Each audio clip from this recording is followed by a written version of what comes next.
नमस्कार शेतकरी मित्रांनो, सर्वप्रथम सगळ्यांना जय शिवराय। 3 जुलैला सुरुवात होणारे जे काही भाग असतील त्या भागांची नावं, त्या तालुक्यांची नावं ह्या व्हिडिओच्या शेवटपर्यंत आपण पाहणार आहोत। आणि विशेषतः जे काही स्वरूप आहे वातावरणाचं, जे काही राज्यामध्ये जोराने वारे वाहत आहेत, अनेक जणांच्या चिंता वाढतात। वारे काय नुसता पाऊसच नेऊन घालत नाही, हा त्याचा काही उद्देश नाही। वारे पाऊस सुद्धा घेऊन येतात आणि जवळच अरबी समुद्रामध्ये कमी दाबाचा किलोमीटर लांबीचा जो काही कमी दाब बनतो आहे त्याचा फायदा विदर्भ आणि खानदेश पश्चिम महाराष्ट्राला सर्वाधिक जास्त बनणार आहे। आणि याच्यामुळेच या भागामध्ये पावसाची जोर हे उद्याच पासून वाढणार आहे। आता सगळ्यात महत्त्वाचं म्हणजे 3 जुलैला उद्या जोर वाढणारे भाग जे असतील त्या भागांची नावं घेऊयात। उद्या धुळे जिल्हा या भागातल्या जवळपास वाऱ्याचा जोर आणि मध्यम ते जोरदार पावसाची सुरुवात होईल। काही भागांना इथेच झडीसारखा दमदार देखील होणार आहे आणि ही टायमिंग उद्या दिवसभरातून कोणत्याही क्षणी असणार आहे।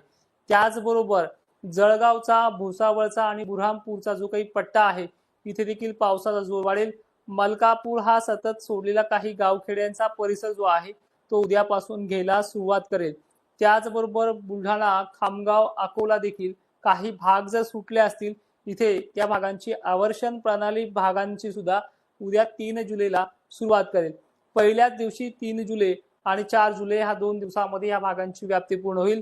त्याचबरोबर चाळीसगाव, भुसावळ, मालेगाव, मनमाड आणि निफाड या भागांचा जोर सुद्धा जास्त असणार आहे।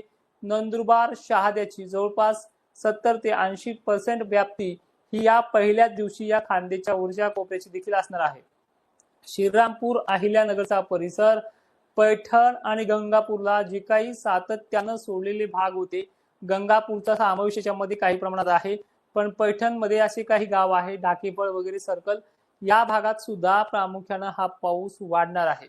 पैठण बरोबरच अंबडला घेतलेल्या भागांपैकी सुद्धा सोडलेल्या भागांना देण्यासाठी हा पाऊस चांगल्या पद्धतीनं दमदार हजेरी राहू शकतो आणि याच्यामध्ये वारे सुद्धा आहेत। पण ढगांचा जो काही आकार आहे तो आजकाल या 2 दिवसात जो झाला नाहीये तो उद्यापासून या भागांना वाढणार आहे। आणि विशेषतः ही माहिती तुम्ही इतरही शेतकऱ्यांपर्यंत पोहोचण्याचं काम करा। 2 वर्षापासून या चॅनलवरती काम करतोय, तर ह्या चॅनलचे 100K सबस्क्रायबर पूर्ण करण्याचे मी आज वैयक्तिक तुम्हाला बोलतो आहे, ते आपल्याला करायचे आहेत। आंबड, जालना, सिंदखेड राजा आणि देऊळगाव राजाला सुद्धा या सोडलेल्या भागांपैकी आणि घेतलेल्या भागांना सुद्धा परेशान करण्यासाठी हा पाऊस वाढणार आहे। मात्र याच्यामध्ये सर्वाधिक जास्त पद्धत जी पावसाची आहे ती नाशिक जिल्हा, पश्चिम, उत्तर आणि पूर्व हे भाग असतील। भोकरदन, जाफराबाद मध्ये सुद्धा अवर्षणग्रस्त भागांना सुद्धा याच्यामध्ये दिलासा मिळणार आहे। त्यानंतर बुलढाणा, खामगाव, अकोला, कारंजा, लाड, वाशिम, पुसद, हिंगोली, यवतमाळ पर्यंत याची मजल बऱ्यापैकी ते चांगल्या पद्धतीने जाऊ शकतो आणि याचा जोर जो आहे तो उद्या 3 जुलैला दुपारनंतर ते संध्याकाळच्या 8-9 वाजेपर्यंत वाढण्याची शक्यता आहे। परभणी, सेलू, मानवत, पाथरी, बिरसा, गेवराई पट्टा, शहागड पट्टा, अहिल्यानगरचे मात्र उत्तरेकडील भाग बऱ्यापैकी आहेत।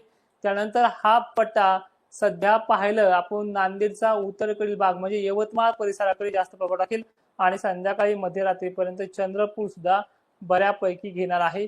हा 3 जुलैचा जवळपास हा पाऊस आपण या पद्धतीनं वर्तवण्यात केलेला आहे।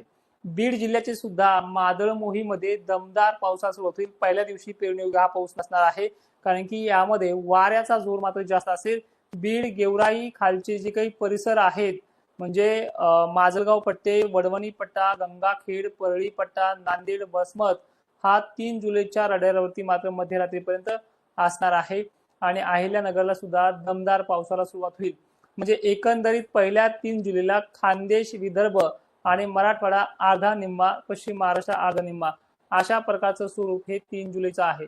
यामध्ये 4 जुलैला जवळपास मालेगाव, निफाड, धुळे, जळगाव हा जो की परिसर जो आहे तो भुसावळ हे देखील पट्टे ह्या 4 जुलैला जबरदस्त आपल्या प्रभावाने पावसाची बॅटिंग करणार आहेत। यामध्ये जवळपास सर्व तालुक्यामध्ये 4 जुलै म्हणजे शनिवारपर्यंत हा भाग येतील। म्हणजे उद्या 3 जुलै आणि 4 जुलै ही चांगल्या पद्धतीनं इथे सुरुवात करेल। त्याचबरोबर जळगावच्या सर्व तालुक्यामध्ये, संभाजीनगरच्या सर्व तालुक्यामध्ये आणि बीडच्या एकंदरीत सर्व तालुक्यामध्ये शनिवारी 4 जुलैला हा पाऊस सर्वाधिक जास्त प्रमाणामध्ये असणार आहे आणि येणाऱ्या तारखेपर्यंत तुम्हाला 5 तारखेपर्यंत हे सगळं कंडिशन समजून जाईल। मराठवाडा आणि विदर्भाचा जवळपास पेरणी केलेला भाग सुद्धा आणि पेरणीचा राहिलेला भाग सुद्धा यामध्ये बरा असेल, पण एक विनंती आहे की पाऊस पडल्यानंतरच पेरणी करा, चांगली ओल होऊ द्या, कारण की वातावरण जे आहे ते पूर्ण वाऱ्याचं आहे, काही ठिकाणी जास्त तर काही ठिकाणी मध्यम, पण पेरणी योग्य पाऊस याच्यामध्ये होणार आहे। पश्चिम महाराष्ट्र घाटमाथा सांगली सोलापूर कोल्हापूर पुणे या परिसरात मध्यम ते दमदारच पाऊस असेल। जर चांगला पाऊस होणार असेल, ही जी काही पद्धत आहे या भागामध्ये काही ठिकाणी वाऱ्याचा जोर आणि काही ठिकाणी वाऱ्याच्या जोरामध्ये रान थापटून जाणं अशी प्रणाली जी आहे ती पुणे परिसर, अहिल्यानगर, संभाजीनगर आणि खान्देशला ही सर्वाधिक जास्त आहे। त्यामुळे या भागातल्या शेतकऱ्यांनी कमीत कमी 5-6 तारखेपर्यंत पाणी पडल्याच्या नंतर तो मग सातारा विभाग असू द्या, दक्षिण भाग असू द्या, याच भागातल्या शेतकऱ्यांनी पेरणीचा निर्णय घ्यायचा। तोपर्यंत आपल्या शेतामध्ये कोरडं रान आहे तर पेरणीचा निर्णय घेऊ नका। सोलापूरला सुद्धा शनिवारी जोर वाढणार आहे। लातूर परिसरात देखील या दिवशी दमदार असेल आणि खरीप परिस्थिती जी आहे 3ला खानदेशकडनं सुरुवात करते, विदर्भाकडनं मराठवाड्याकडनं नाहीये। जो दक्षिणी भाग आहे, जो दक्षिण मराठवाडा आहे यांच्याकडे म्हणजे जवळपास लातूर, सोलापूर, सांगली, धाराशिव या पट्ट्यामध्ये हलकाशे थोडे सटकारे राहतील, पण जे काही उत्तरेकडे गेवराई पासून विदर्भाकडे म्हणजे गेवराई ते बुलढाणा या जो मधला पट्टा आहे तो उद्या संध्याकाळपर्यंत दिवस मावळपर्यंत सक्रिय असेल आणि पश्चिम महाराष्ट्राकडून विदर्भाकडची मजल सर्वाधिक जास्त आहे। आता वाऱ्याचा जो जोर आहे तो जोर राहणार आहे, कारण की कमी दाबाचा पट्टा खूप तीव्र आहे आणि वाऱ्याच्या जोरामध्येच या पावसाच्या सरी कोसळतील। आता सर्वाधिक महत्त्वाचं म्हणजे आता उद्याची 3, 4 आणि 5 तारखेला यामध्ये प्रभाव कसा असेल। सर्वाधिक जास्त म्हणजे नाशिक जिल्हा, नाशिक जिल्ह्याच्या बाबतीत मी मागे सुद्धा एक पोस्ट दिली होती फेसबुकला, यामध्ये जायकवाडी धरणामध्ये काही प्रमाणामध्ये आवक राहू शकते, याची प्रचिती येणार आहे 5 तारखेला।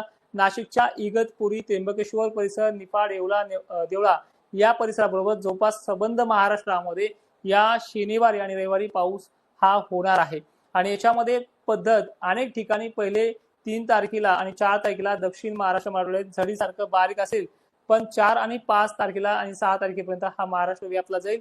कुठल्याही पद्धतीचा हा पाऊस कमजोर नाही आणि विशेषतः खानदेशला भूतो न भविष्य, धुळे असेल, नंदुरबार असेल, जळगाव असेल, छत्रपती संभाजीनगरचा भाग असेल, अहिल्यानगर उत्तरेकडील भाग असतील, पश्चिम भाग असेल आणि बुलढाणा वगैरे भाग असेल, या भागांना कुठल्याही पद्धतीचा पाणी कमी राहणार नाहीये आणि विशेषतः उद्या आपण मंठा तळणी मार्गे जवळपास लोणारकडनं अमरापूर मार्गे शेगावला जात आहे। उद्या सुद्धा 3 जुलैला आपण तिथे भेट देखील घेऊयात आणि याबद्दल देखील माहिती पूर्णपणे चांगल्या पद्धतीने सांगू। तर आता लक्षात घ्या, जवळपास उद्यापासून स्टार्टअप होतोय फक्त खानदेशकडनं आणि विदर्भाकडनं। मराठवाड्याच्या गेवराई पासून उत्तरेकडील भागांना हिंगोली परिसर हा देखील भाग उद्यापासून सुरुवात होते। 3 जुलैची संध्याकाळपर्यंत बऱ्याच ठिकाणी दमदार हजेरी लावेल, पण मराठवाडा सर्वदूरसाठी 4 आणि 5 तारखे पूर्ण होऊ द्यावी लागेल। 4 तारखेला रात्रीपर्यंत हा पाऊस चांगला बरसायला सुरुवात करेल।